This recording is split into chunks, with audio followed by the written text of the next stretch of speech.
9 days of mourning for Catholics around the world as Pope Francis passed away just after midnight this morning.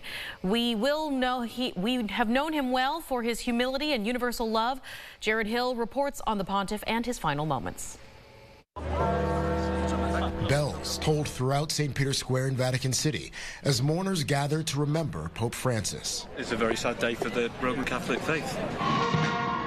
It's a stark contrast to scenes of joy on Easter Sunday. Cari fratelli. The 88-year-old pontiff delivered a message to the faithful, then greeted cheering crowds from the Pope-mobile for what would be the final time. We can't believe it's happened while we're here. You know, he was a lovely Pope. We're very sad about it. Last month, Pope Francis was released from the hospital after a 5-week stay for life-threatening double pneumonia. In his Easter address read by an aide, the Pope called for an end to violence in a number of major conflicts and urged compassion for marginalized people and migrants. It was somehow just symbolically and spiritually apt that a Pope who was so beholden to being there for the forgotten people of the world, at the very end, that's how he went out as well. Catholic churches around the world, including St. Patrick's Cathedral in New York, are now holding daily prayer services in honor of Pope Francis.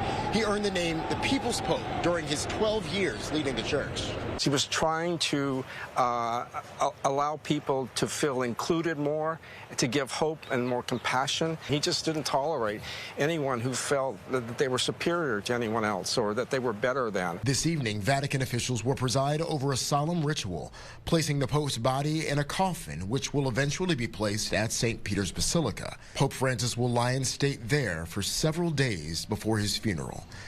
Jared Hill, CBS News, New York.